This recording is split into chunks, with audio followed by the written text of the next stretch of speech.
Welcome to this all-listener question episode of Startups for the Rest of Us. I'm your host, Rob Walling. On this show each week, we cover topics relating to building and growing ambitious startups using a sustainable approach. And I'm excited to hear from each one of you out there. We have a couple voicemails to kick us off, and then we'll dig into some text questions. And I'm going to be flying solo today. I've been doing several Q&A episodes over the last few months with guests, but I wanted to spend some time today and really dig into a few questions I've received. Also, I wanted to let you know that I've recorded 2 exclusive episodes of Startups for the Rest of Us that are available to subscribers of the email list. The first episode is called 8 Things You Must Know When Launching Your SaaS, and the other one is 10 Things You Should Know As You Scale Your SaaS. So I cover both the launching and the scaling phase. And if you go to startupsfortherestofus.com, anywhere on that site, you can subscribe to the email list on the homepage or in the widget in the lower right. You will get both of those episodes. Those are solo episodes with just me going through bullet points and thinking through lessons that I've learned in 20 years of entrepreneurship. And they also come with these really nice PDF guides that are well designed and kind of summarize each of the points so that if you listen to the episode and you take something away from it and you want to refer back, you have something in writing to jog the memory. I think both these episodes and the guides turned out really well, and I think if you're a fan of this show that you'll enjoy them too. So you can just head to startupsfortherestofus.com, sign up to be on the mailing list, and you'll get those episodes in your inbox. So let's kick off with our first question from Arturo Ceballos. Hey Rob, this is Arturo Ceballos out of Fresno, California, and I actually know you back from the Bitwise days when I was first learning how to code. Anyways, since then, I've learned how to develop apps, and I've tried and failed at launching a handful of these now. And it wasn't until I started listening to your podcast that I realized that I was probably going about things the wrong way. Your podcast has been instrumental in changing the way that I think about starting a business. And this time around, instead of starting by writing code, I'd like to do things your way. So I'm now an online marketing manager, and I have an idea around helping other online marketers make better decisions with their ads by giving them context around what is and isn't working for them. There are a couple people in the market that do this, but not in the way that I'm imagining. I think there are a lot of ways that we can innovate in this space, and I want to see if my idea would actually help others. So to get to my question, I listened to your podcast, the episode that came out last week around the first 6 stages of SaaS growth. And in there, you mentioned that you were running Facebook ads during your Drip pre-launch to different landing pages in order to test out different value propositions. This is the stage that I find myself in right now. I'm assuming at the time your goal was to build out an email list. If so, what is it that you were offering people in exchange for their email address? Were you just telling them that you'd notify them when Drip was ready? Or how did you know that people would pay for Drip, or that the idea was even worth working on before writing any code? You've probably answered this question a million times in the past, so I'm sorry if I'm bringing it up again, but any advice or resources would be super helpful. I really thank you for your time, and I appreciate everything that you do with the podcast.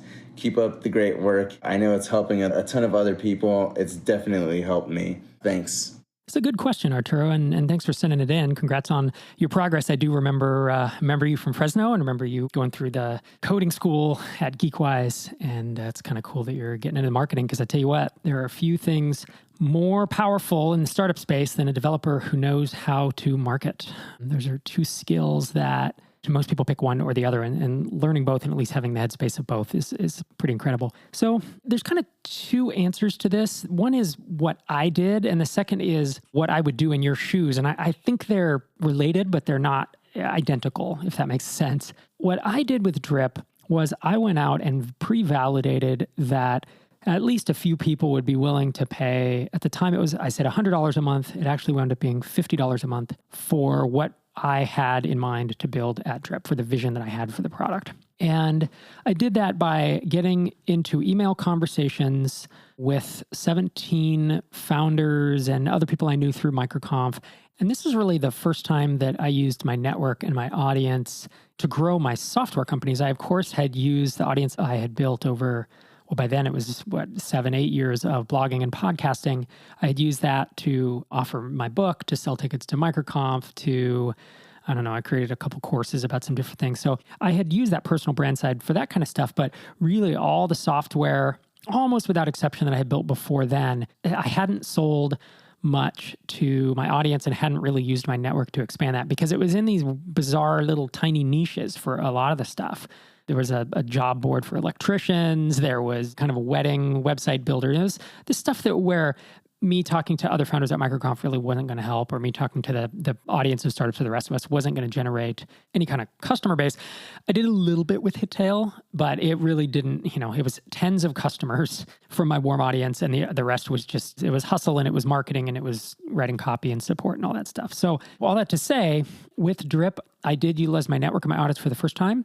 But if you don't have that, then you have to go back and do what I did before I had an audience, which was to hustle and put in the legwork and have the conversations. So I had 17 conversations. I had 11 people say, yeah, I'd be willing to try it out. And if it works, be willing to pay that price point that you mentioned. And so that was the validation for me. And, I heard Jason Cohen did this with WP Engine, and he wanted 40 people to give him the thumbs up. And he said 40 people at $99 a month, and that was his number.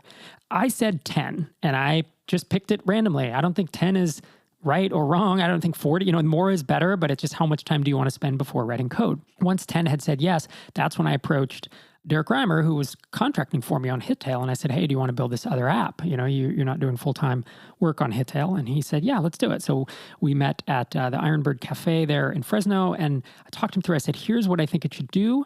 And, I have some validation. Let's just talk through some screens and then go off and build it. And so, in retrospect, was that enough validation? Probably not. I think I was a little overconfident in my own ability to market it. And I was probably overconfident in my network and my audience that I would be able to sell it to them. I mean, there is this thing of the curse of the audience is how I refer to it, where if you have an audience and you've been selling them books and courses and stuff, and you think that you can sell them software in the same way, almost without exception, it doesn't work out that way. It is much, much, much, much harder to sell a SaaS or software of any kind, but especially a recurring subscription, because it's not an impulse purchase. People have to have it in their workflow. A lot of these courses people buy and they never read. It's aspirational, whereas if you're not paying for a SaaS every month, if it's aspirational, you cancel it. It's just a whole different ballgame. And I've seen literally dozens of info marketers who have projections or think that because they've been marketing courses and coaching and all that stuff, that they can do the same with a SaaS. And eventually you do figure it out, but it's different. I would say it's harder. It's a lot harder to get people to try it and to get people to stick around. So then to circle back on your comment about Facebook ads, in my mind, I had already validated it, right or wrong, and probably more on the wrong side. And then once we launched, I think some of those people did wind up using it, and other people started using it and said, hey, this really doesn't do much for me. And of the 11 who said yes, I think 4 or 5 probably wound up being paying customers. And I do kind of shrug my shoulders, like, I don't know, was that validated or not? And I think that you can never get to 100%. Right now you're at 0%, or you're maybe at 20% because it's an idea in your head. And how do you get to 30, 40, 50, 60, even 70% is probably pretty high, 70% certainty. I was probably 70% certain, but in reality shouldn't have been. And so then I was then trying to build the email list. That's what the Facebook ads were for. And I was trying to do that. I call it concentric circle marketing, where on the circle on the inside is your audience, really. It's people you can reach directly on Twitter via email, or even, they're on your email list, so you can reach out directly to them. And then the next circle out is your network. It's people that you may not be listening to you, but you do know, and that you can reach out directly and say, hey, would you be willing to try this? And then that third layer is your network's audiences, which, again, if you know people who host podcasts, or if you know people who have any type of audience, well, then you can go on their podcasts and get some distribution. And then the fourth circle out is cold. And that's what I was doing with Facebook, just to see if people cared enough about the value that we were trying to provide an email address. I was promising nothing except for some value. I was basically saying, improve conversion rates on your website, or capture emails better than any other tool. It was that type of stuff, because Drip originally was really just the little Drip widget. It was the email capture widget before, it was before Sumo and Opt-in Monster and Bounce Exchange. It was before all those. There was really no off-the-shelf JavaScript email capture widget. And so I was testing things around that and did get ideas of which converted most. And I tried a bunch of different copy, and it was a fun little experiment. But I didn't assume that was validation, because that was just someone being intrigued enough to enter an email email, which isn't a big commitment. If I had not already validated it, I would have either gone straight to my network or my audience. And if I didn't have one of those, I would probably have done cold outreach. This is where I'm getting it to being in your shoes today. I would probably try to find other marketing managers who you think are in your same role. You can find them on LinkedIn. You can cold outreach and you say, hey, I'm a bootstrap founder. I'm starting a new software idea that helps you get more insight into your ads. Wondering if I could literally chat with you for 15 minutes, or I could even ask you questions via email if that works better for you. And I think that cold outbound outreach, of course, you have to send a lot of emails in order to make that work. That's one way to do it. Or if you have a little bit of budget, obviously running Facebook ads to a landing page and saying, but I would be personal about that one as well. Be like, hey, I'm Arturo. I'm a bootstrap founder and I'm thinking about launching a tool that kind of does this. Are you interested in this? Just enter your email and let's find a time to chat. Or you could put a calendar link right there and embed it. Just be like, book 20 minutes with me. In addition, if there are already other tools that are doing this, that's good, right? I would lean into that and not try to call your tool something else. I would put it in that category of whatever tool it is, the advertising insight tool or whatever. I would go to their forums and I would go to the Facebook groups that talk about those tools, whether it's the marketing manager Facebook groups, the forums, get into the Slack channels, whatever. And there's two things. One, you want to observe and you want to see what are people complaining about these tools. Is anyone saying, oh, I really need these XYZ insights? And that's the tool, you're thinking about building. And if they're not, if you participate for a bit and then you just ask some questions like, hey, I'm having trouble as a marketer. I can't get this XYZ insight into my ads and I would like more context around it. Does anyone else have that problem? And you could just couch it like that, just to see if everyone weighs in. Because if you say you're selling something or you say you're building a product, people are either going to be put off by it or they're going to be like, oh yeah, that's a great idea, do it, you should do it. And they want to be encouraging. But if you just say, I have a problem, do you have it, yes or no? Then you can get thoughts, feelings, and I would say it's more unbiased. It's less biased information and thoughts because you don't really have skin in the game and they're not going to offend you by saying they don't. They're just not going to chime in, right?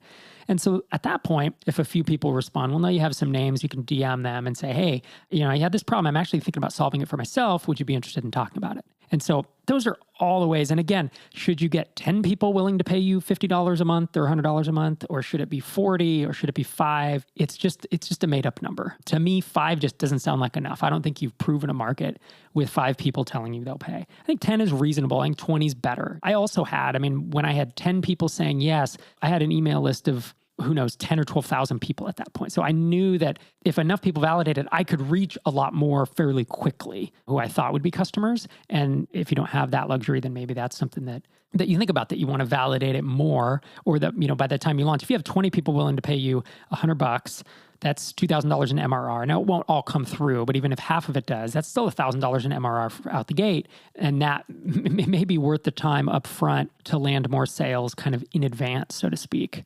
And then there's a whole other conversation here about, should they write you a check that you don't cash? Should you take payment and use it to pay for the app? Should you take payment as a commitment to this and that? And we've actually covered that topic. You can Google that because it's in the transcripts. I don't think I want to rehash that here because I've already taken a bit of time answering this. But thanks for the question, Arturo. I hope you keep me updated on your progress, and I definitely wish you the best of luck getting this going. My next question is from Herr, and I apologize for mispronouncing his name, but you'll hear him pronouncing it in the voicemail. Hi, Rob and guest. My name is Ger Apelore, and I'm one of the co-founders of Routine Factory. Routine Factory is a set of tools that helps people with a learning disability and autism spectrum disorder to be more self-reliant. Our main customers are assisted living facilities and workplaces. We are growing rapidly in our home country, the Netherlands, and our info boards have less than 1% churn per year. So I would say that we have a good amount of product market fit. One thing that bugs me is that there is so much of the market that we are not serving right now.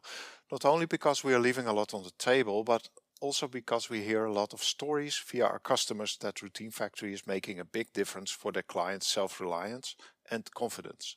Care professionals are very hard to reach over the internet. Word of mouth is extremely important, but that is very hard to get started.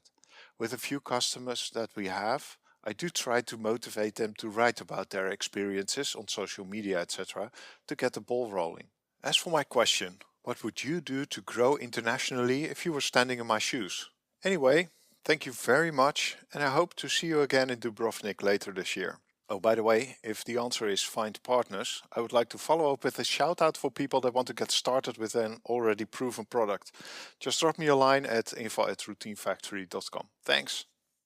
So thanks for that question. A couple things. A note on Dubrovnik, which is MicroConf Europe that was planned for October of this year, 2020. We have had to postpone it due to COVID, and it's now scheduled October of 2021. We hope to still have an event in Europe. It would most likely be in London in September, and we're obviously playing that by ear like everyone else is. It's interesting. I was not thinking about proposing that he find a partner in a different locale, but I think that's an interesting enough idea that I left that part of the voicemail in.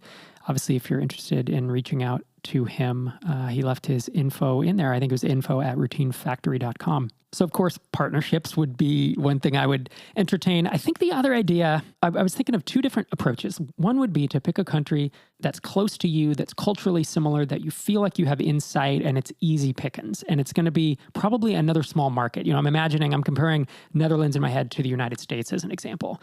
And those are going to be culturally quite different, but the size of the market is going to be substantially different. The U.S. is going to be much, much larger with care facilities.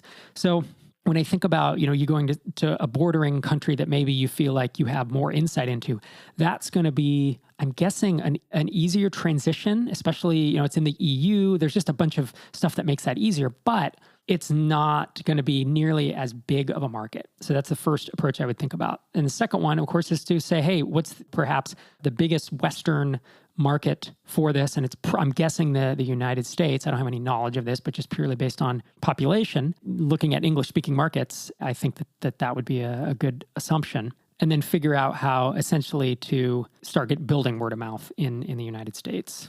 And I don't know all the trade-offs there. My gut would be to go after the larger market. I think there's some drawbacks there. Obviously, it's going to be perhaps more competitive. It's also going to mean that the support, the hours, you're going to have to hire someone further west in order to have hours during U.S. work hours. And, perhaps there's, you're not going to be able to charge in euros. I shouldn't say not going to be able to. It's not going to be ideal for you to charge in euros. That's going to be kind of a yellow flag for folks. There's just going to be a lot of adjustments, I think, that you'll have to make versus going after a much smaller market near you where it's in the EU and you can still charge in euros. Probably don't need to change much about what you're doing today. And you may already have, there may be care providers that reach across the boundaries, right? If they have 5 facilities, maybe there's some in the Netherlands and some right next door, in a neighboring country. Those are some pros and cons that I think about. But whatever you do, whichever approach you take, the way I think about getting into a new market like this is are there influencers? And there may not be, but this is what I would look at, right? Are there any podcasts or blogs or publications where getting a mention would make a difference? And then strategizing, it's not a cold email of, hey, mention me, but strategizing, how do we start that piece of it? You said they are hard to reach online, and that's fair, but are they anywhere online? Like, are they in these private Facebook groups, private Slack groups, forums? It's places like that where you can hang around and be part of the community, much like what I was talking about with Arturo. And you can participate and kind of not be overt that you have a product, but just kind of learn the market, learn the space, and get a little bit of a reputation. And that may not be possible either. There may literally be, no forums for this. So in that case, then I would seriously consider doing cold outreach. I mean, this is really what cold outreach is made for, right? It's for folks who are not online often. I say not online. Of course, they have email or a phone number, but they, are not spending all day on Quora and Twitter like some of our audiences are. And so that's where getting good at cold outreach. And the advantage you have is you actually, it sounds like you have something pretty unique that's working, and you have a reputation in a geographic space. So I know you can get testimonials.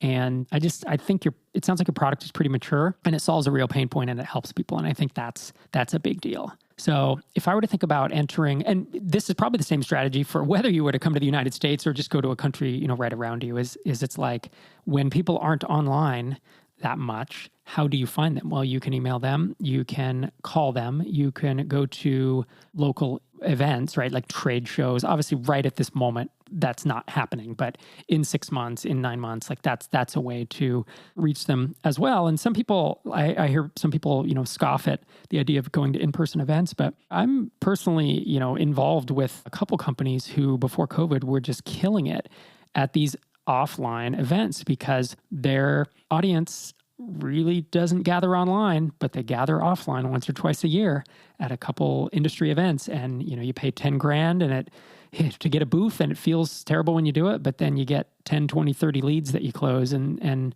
you have to have the pricing to make this work, right? You can't be charging $10 a month to make an app like this work with this type of sales process. But assuming you have that enterprise price point, I think that you have a lot of options in terms of expanding. So hopefully those thoughts were helpful. Thanks again for the question, Hare. My next question is from Davis, and it came in through Twitter back in January. Man, it seems like a lifetime ago, pre-COVID times. Davis, sorry it took me so long to answer this. Davis says, hey, Rob, I sent a voicemail in a few months back, but I don't think it ever aired. And actually, there was a voicemail that came through that was all static, and maybe that's what happened. But he says, my question was about referral/affiliate programs. We have many customers asking if we have one, and we do not currently. Do you have any experience running a successful affiliate program? And the answer is yes, I do, but I've seen people do it more successfully than I have, so I can talk about what they've done. But then he follows up and he says, my concern is that the people who would sign up and share their affiliate link are mostly the same people who would share our site anyway. So we might end up paying for the organic word of mouth growth we would have gotten anyway sans affiliate program. But on the flip side, one affiliate sending their link to their massive mailing list could be a huge source of traffic and customers. And here are my thoughts. I think that some people will share it organically and others will essentially want an affiliate program and they won't share it unless you have one. So I think that if you have people asking and they are willing to share it, then yes, I would set one up. Now, there are some folks like running an affiliate program and just starting it and having a link available. Almost no one is going to come in who has an audience and promote your stuff. This is more like business development. At this point, it becomes enterprise sales, or at least having a big network, or at least having customers with audiences. There's a certain luxury to marketing to other internet marketers, as we saw with lead pages, for example, in the early days, where Clay Collins built lead pages and a bunch of the customers were internet marketers with audiences. And so, boom, it was just like 1, 2, 3, set up that affiliate program, line up the webinar for next week, and that was the playbook. And that is a very unique conflux of things, because if you, let's say, build software for construction firms, then whether you have an affiliate program or not, your customers probably aren't going to be sharing with their massive audiences, their construction firm. So in that point, you have to do probably more of a reseller or an agency model if you need like implementation. So back to the original question, there are some dangers with affiliate programs, and I think it's not what most people think. Number one danger is you spend a bunch of time implementing it and barely anybody uses it. The other is that I've heard this phrase used by someone who had seen the books of a popular SaaS app that has used a lot of affiliates and a lot of webinars. It's not lead pages, it's a different one. And the person told me they've built a large business in terms of ARR, but it's one of the least profitable SaaS companies I've ever seen. And the reason is because they have this enormous affiliate commission. And in internet marketing circles, giving away 30%, 40%, 50% commissions on an ebook or a course that really has no or very little marginal cost can be standard. I mean, back in the day there were kind of these trashy affiliate marketplaces. They would have commissions of 70%. It's like you take 70 when you make the sale and I only get 30. That doesn't work with SaaS. And if you're solo and you build something to 10, 20, 30K a month, okay. Yes, you can give away kind of as much as you want. But, SaaS net margins kind of at scale are, let's say 30, they're 20 to 50%, 30 to 50%. I mean, if you build a SaaS company that's doing $10 million a year and it has a 50% net margin, like you are doing very, very, very well in terms of profitability. And if you're giving away 30% or 30 plus % of your MRR to your affiliates forever, if it goes past the first year, some of these folks, you limit it at a year and then that shuts this down. But if you literally say perpetual commissions on anyone you bring and it's 20 or 30 or 40%, you can build a SaaS business that is barely break even or that really just doesn't have the profit that most SaaS companies do. And so that would be something that I would think about. And I've actually talked to some founders who are doing affiliate stuff, but they're being careful not to have all their eggs in the affiliate basket because they don't want 80, 90% of their customers to essentially have this massive lack of profitability, or being barely profitable. So that's something that I think you need to certainly think about. In addition, I guess circling back, if you have customers who do want the affiliate program personally, I would set it up and figure out, is a 15 or a 20% affiliate commission, is that viable? Is that respectable? Is that enough in your space? Are competitors doing it? What are their affiliate commissions? See what you're comfortable with. And if it has to be 30%, I would say 30% for the first year or for the first 18 months or something, some time limit on it. So you're not giving away effectively the vast majority of your potential profit on every customer. And then once you do set it up, that's where the business development piece comes into play. You figure out your network, you figure out if anyone in your network has an audience that would potentially make good customers, good prospects for your app. And you can also do some cold emailing. I remember doing this with HitTail, which was an SEO keyword tool. And I reached out to several rank trackers, which are in essence complementary apps.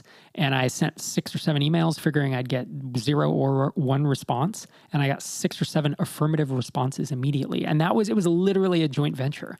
I just said, we're not going to build anything. We're not going to integrate, but let's just email our respective customer bases. Here's how many customers plus the marketing list we have. And here's how many you have. And I said, you can we did a mutual one. And I said, no affiliate links and let's just recommend. And I went in and used the tool, of course, and made sure I actually became a customer for quite some time. I only did it with one of them. I didn't do it with a bunch, but it was a pretty nice way to go. And in this case, you could do it where you don't even need to have that list and do the reciprocal mailing. You could say, hey, would you be willing to promote? Here's what you get out of it. So I think there's ways to be creative with this. And I do think that affiliate stuff, while some people just take it too far and make it really spammy, I think there are viable ways to make it work both in the info product space and in software. So thanks for the question, Davis. I hope that was helpful. My next question is from Jacob about launching a startup for the service/hospitality industry through COVID. He says, hey, Rob, big fan. I've been listening to you since I was in high school. I'm bootstrapping a startup that's a self-serve reputation management tool for the service/hospitality industry. It's called GrowGlad, and it helps you turn unhappy customers into happy customers and happy customers into advocates through SMS and machine learning. As you can imagine, this is probably the worst time in history to launch this, which is why it's just sitting on a server right now, not live. Luckily, I'm gainfully employed, so I'm not desperate to launch it. However, I've sunk quite a bit of money into it. I run growth marketing for a successful tech company, but even with my experience, I can't figure out how to launch this company in the midst of COVID when restaurants and service-based shops can't pay the bills. I've considered footing the bill for customers for up to 3 months, but that would wipe out my savings. What would you recommend based on your startup experience? Thanks. It seems pretty cut and dry to me. I would not launch it right now. I don't see any way. The only way would be literally to launch it and say you can use it and don't pay for 3 or 6 or 9 months. And as you said, that would wipe out your savings. So I don't see that as a viable option.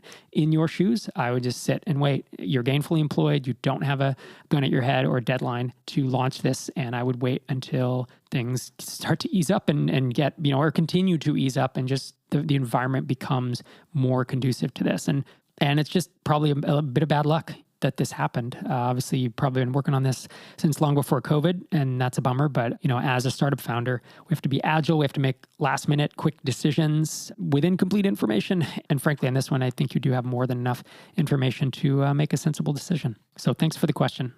All right, and on to our last question of the day from Casey Collins. He says, hey, Rob, I know you mention often that a founder should start small by building a WordPress plugin. So breaking in here, stair-step approach to bootstrapping doesn't specifically say WordPress plugin. That is one of the examples. But step 1 of the stair-step approach is to build a small thing that's relatively easy to build and sell on a one-time basis, just so you can cut your teeth and learn some basic skills, make a little money before you try to do the hard stuff. I would say SaaS is harder than a lot of these things. Back to Casey's email. Do you have any suggestions for alternatives to that? What about an Office 365 or G Suite add-on? Any idea if paid-for products in those marketplaces get any traction? So my answer would be, I think those are great ideas. The idea is not to stick to any one of these. I often say WordPress plugin, info product, Shopify add-on. I throw out kind of random stuff. The commonality there usually is that there is a marketplace where you can easily get discovered. And that's the part that I think will help you get, it helps you get distribution without having to learn how to do all the marketing and all the other things around building a brand from scratch, and you can piggyback on these larger apps like G Suite or Office 365. So I don't have intimate knowledge of Office 365 or G Suite add-ons, but I bet you could go do research, find out are there forums where they hang out. You could DM some people. You could just try to build a quick one in a weekend and launch it and see what happens. I mean, there's a bunch of ways to do this. I don't know if any of those add-ons are paid. That would, again, be a research thing. But there are obviously many other ideas. I mean, there's Magento add-ons. Obviously, there's WordPress plugins. There's themes. There's Shopify. There's Photoshop add-ons. I believe, does Squarespace have a marketplace? That would be one I'd look at. Drupal. Salesforce has their whole, Salesforce cloud ecosystem. Even like the ThemeForest family of companies. There's a bunch of Envato and a few others where they sell things. And of course, they take a cut. And of course, I don't think you're going to build $1 million software company there. But can you build something doing $2-3 a month? Yeah, I think so. And maybe you have to get a little lucky. Maybe you have to put in, a bit of hard work. You're going to build some skill. But it's doing it with training wheels. And once you've done that, well, you learn how to write the code, how to ship the code, how to support it, how to do some type of copywriting, and how to interact with customers. And then you can kind of move up. You can get a few more of those and kind of pay for your time. The one thing that I do mention that is not in these ecosystems is I've often said like create an ebook or a course and launch that. And those can also obviously be one time. And with those, you may have to build an audience. Like if you just write an ebook, you're probably gonna have to build an audience first, because you're not gonna be able to run ads to it. And if you don't have people who know, like, and trust you, it's gonna be a hard way to go. So ebook may be one that, if you don't already have an audience, then you look at the others. I do think building a course, now that there are the Udemys and the Udacities and the Teachables, and there's this whole class of kind of course marketplaces, it's basically the same thing, right? Building courses, recording yourself, talking to a screen, and having some expertise and editing it, and then getting it in there and getting some discoverability, probably doing some marketing on your own, but you don't have to do all of the work. And again, this is not the end all be all. If you've already, sold a 7-figure SaaS app, or you've already built up a bunch of your skills, or you already have a head start, then I wouldn't go back to step one. But if you've never had a successful product, this is just such a good way to go about learning how to do that.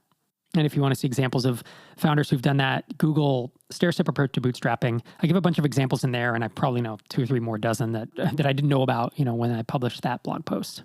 So thanks for the question, Casey. Sorry I couldn't answer the specifics about Office 365 or G Suite specifically. And frankly, a lot of these marketplaces I don't have intimate knowledge of, but I do see people having success in them. And assuming that there are paid add-ons, I have to imagine that there are some people having success in those marketplaces as well. So good luck, sir. Thanks for writing in. And that wraps us up for the day. If you have a question for me or me and a guest in a future episode, just send it to questions@startupsfortherestofus.com. If you send it as an attached voicemail or as a Dropbox or Google Drive link, then that goes to the top of the stack. But I always appreciate text questions as well. Love to hear from you and hear how the community is thinking about things and the challenges folks are facing and thinking through. That's it for this week's episode. Thanks so much for joining me. I'll talk to you next week.